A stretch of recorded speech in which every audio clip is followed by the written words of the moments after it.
درود پاک کب کب کہاں کہاں اور کیسے کیسے کام آتا ہے۔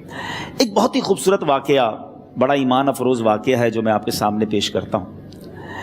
ایک دوست نے اپنے ایک دوسرے دوست کو قرض دیا، اور جب اس نے قرض دیا تو وہ قرض ایک بڑی اماؤنٹ تھی، 3000 دینار۔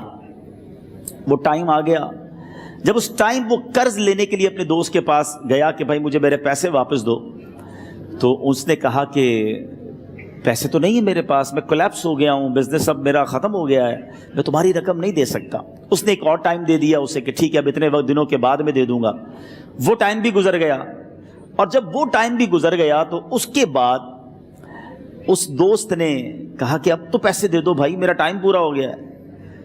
پھر نہ دے سکا ٹائم۔ آخر کار معاملہ جو ہے وہ کورٹ میں چلا گیا، قاضی کے پاس چلا گیا۔ اب قاضی نے جس کو پیسے دینے تھے اس کو بلایا اور کہا کہ بھائی آپ کو اس کے پیسے دینے ہیں؟ کہتا ہے ہاں پیسے تو دینے ہیں۔ تو کہا پھر دیتے کیوں نہیں ہو؟ کہا پیسے ہیں ہی نہیں، کاروباری ختم ہو گیا ہے، قرضہ تو لیا تھا، اب میرے پاس بچا ہی کچھ نہیں ہے۔ تو کہا اچھا اب یہ بتاؤ کہ کب دو گے، کیسے دو گے؟ اس نے کہا بس میرے پاس پیسے ہی نہیں ہیں۔ تو کہا اب تمہارے پاس 30 دن کا ٹائم ہے، 30 ڈیز میں یا تو اس کے پیسے لوٹا دو یا 30 دن کے بعد تمہیں قید کر دیا جائے گا۔ یہ شخص اب گھر آیا، پیسے تو تھے نہیں، مگر شاید علماء نے لکھا کتابوں میں، یہ واقعہ کئی بڑی بڑی کتابوں میں لکھا اور درود پاک کے فضائل کی بڑی بڑی کتابوں میں لکھا، اور اس شخص نے سوچا کہ اس نے ایک حدیث پاک پڑھی ہوئی تھی کہ جس میں یہ نبی پاک علیہ الصلوۃ والسلام نے فرمایا ہے، جس کا مضمون ہے کہ جو شخص پریشان ہو، مصیبت زدہ ہو، اسے چاہیے کہ مجھ پر کثرت سے درود پاک پڑھے، کیونکہ درود پڑھنا مصیبتوں اور پریشانیوں کو لے جاتا ہے۔ اب اس عاشق رسول نے سوچا اور تو کچھ ہے نہیں، اب میں درود پاک پڑھنا شروع کرتا ہوں۔ صبح سے لے کر شام تک وہ درود پاک پڑھنے لگ گیا۔ 27 دن گزر گئے، only 3 days left، 3 دن باقی تھے قاضی کے پاس جانے میں۔ 27 دن گزر گئے درود پڑھتے پڑھتے۔ جب 28ویں رات آئی تو آنکھیں تو بند ہوئیں، مگر خواب میں اسے ایک آواز آئی، گھبراؤ نہیں، تمہارا قرضہ ادا کر دیا جائے گا، تمہارا مسئلہ سالو ہو جائے گا۔ صبح اٹھتا ہے، درود پاک پڑھ رہا ہے، مگر کہتا ہے یہ آواز سے تو مسئلہ حل نہیں ہوگا، پیغام کیا ہے اسے سمجھ نہ آیا۔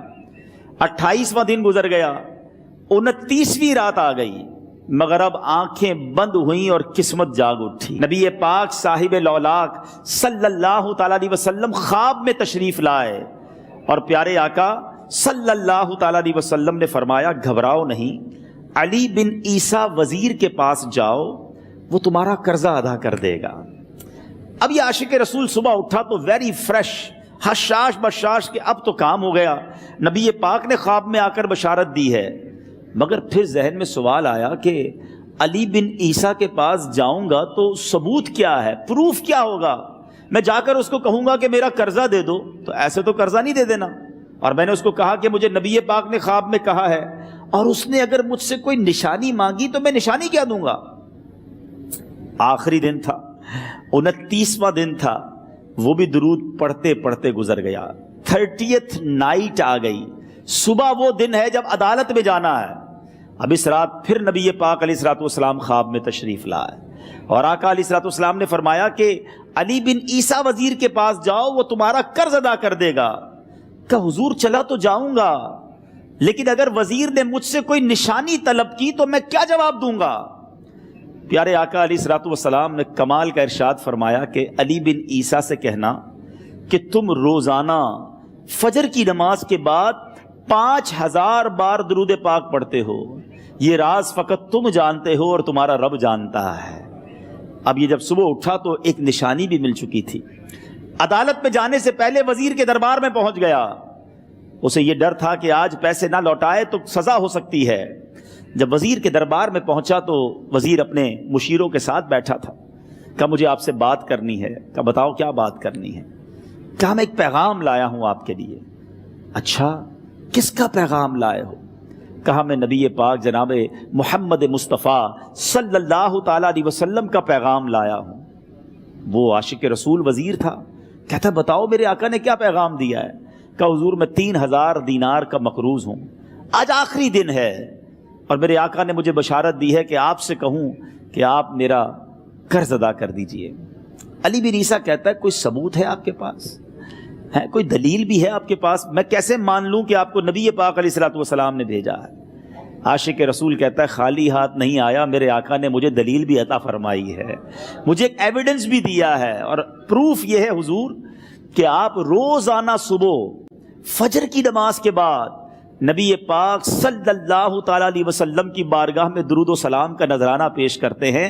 جب تک 5000 کا عدد پورا نہیں ہوتا آپ اس وقت تک کسی اور سے بات نہیں کرتے، اور اے وزیر صاحب یہ رات صرف آپ کو پتا ہے اور آپ کا رب جانتا ہے۔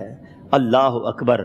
وہ وزیر تو جس کو کہے نا جھوم اٹھا، ایسا عاشق رسول وزیر تھا جو روزانہ صبح 5000 درود پڑھتا ہو، اس کی تو عید ہو گئی نا۔ وہ کہتا ہے مرحبا یا رسول اللہ، میرے آقا نے میرے درود قبول کر لیے، اس سے بڑھ کر میرے لیے سعادت کیا ہوگی۔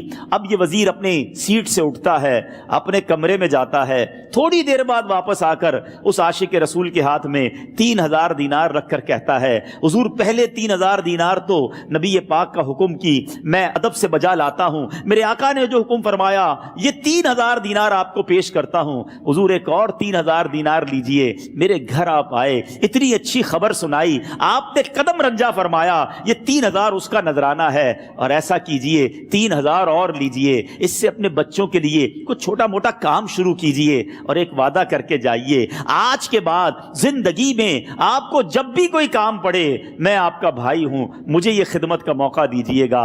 اللہ اکبر! وہ مقروض جو ایک رات پہلے 3000 دینار کا مقروض تھا، ہو سکتا ہے اس کے بیک آف مائنڈ یہ بھی چل رہا ہو کہ اب شاید کل میں نے جیل میں جا کر، عدالت میں جا کر گرفتاری دے کر جیل میں جانا ہے، مگر اب 9000 دینار ہاتھ میں ہیں۔ عاشق رسول جھومتا ہوا نبی پاک کی یاد میں گھومتا ہوا اب عدالت میں پہنچا۔ عدالت میں everybody expecting over there کہ آج اس نے آنا ہے اور آ کر کہنا یہی ہے کہ پیسے تو نہیں ہیں، گرفتار کر لو، مگر جا کر اس عاشق رسول نے 3000 دینار جج صاحب کے ہاتھ میں رکھ دیے۔ قاضی کہتا ہے پہلے تو یہ بتاؤ پیسے آئے کدھر سے؟ تم تو کہتے تھے غریب ہوں، تم تو کہتے تھے کاروبار نہیں ہے، ایک مہینے میں اتنی بڑی رقم کا انتظام کیسے ہو گیا؟ سبحان اللہ! اس عاشق رسول نے گویا زبان حال سے یہ کہا ہوگا کہ یہ تو کرم ہے ان کا، ورنہ مجھ میں تو ایسی بات نہیں، اتنا دیا سرکار نے مجھ کو، اتنی میری اوقات نہیں۔ اس نے وہ پورا واقعہ بھری عدالت میں سنا دیا۔ اللہ اکبر! میرے پیارے اسلامی بھائیوں ذرا سوچو پہلے زمانے میں کیسے عاشقان رسول ہوا کرتے تھے، وہ جج، وہ قاضی بھی کیسا سرکار علیہ الصلوۃ والسلام کا عاشق تھا۔ اپنی سیٹ سے اٹھتا ہے، بھرے دربار میں، بھری عدالت میں، وہ اپنے چیمبر میں، اپنے کمرے میں جاتا ہے، اور تھوڑی دیر بعد واپس آ کر اس کے ہاتھ میں بھی 3000 دینار ہیں، اور وہ 3000 دینار جو ہے وہ اس عاشق رسول کے ہاتھ میں رکھتا ہے کہ سارا ثواب علی بن عیسیٰ کیسے لے جائے، میں بھی تو نبی پاک کا غلام ہوں، میں تمہارا قرضہ میں ادا کرتا ہوں۔ اچھا، اب ایک اور عجیب سینیریو یہ بن گیا کہ جس نے کیس کیا تھا، جس نے دعویٰ کیا تھا، وہ بھی یہ سارا منظر دیکھ رہا تھا۔ کہتا ہے جج صاحب ذرا رکیے، میں بھی اپنے آقا کا امتی ہوں، اور ایک کام کیجئے، قلم کاغذ منگوائیے، اس عاشق رسول کا قرضہ ہی میں معاف کر دیتا ہوں۔ اچھا، اب عاشق رسول نے وہ واپس 3000 دینار جو جج صاحب نے دیے تھے وہ واپس جج صاحب کو دیے کہ حضور یہ پیسے آپ ہی رکھ لیں، قرضہ ہی معاف ہو گیا، اب آپ کے پیسے کا میں نے کیا کرنا ہے؟ جج صاحب کہتے ہیں جو پیسے نبی پاک کے نام پر نکالے ہیں اب مجھے واپس نہیں چاہیے، یہ بھی تم اپنے ساتھ لے جاؤ۔ اللہ اکبر! میرے میٹھے اسلامی بھائیوں، وہ عاشق رسول ایک رات پہلے 3000 دینار کا مقروض ہے، اب 12000 دینار لے کر گھر کو واپس جا رہا ہے۔ اس ایک واقعے کے اندر جو ہم سب کے لیے درس ہے، جو ہم سب کے لیے پیغام ہے، شاعر لکھتے ہیں نا، دکھوں نے تم کو جو گھیرا ہو تو درود پڑھو،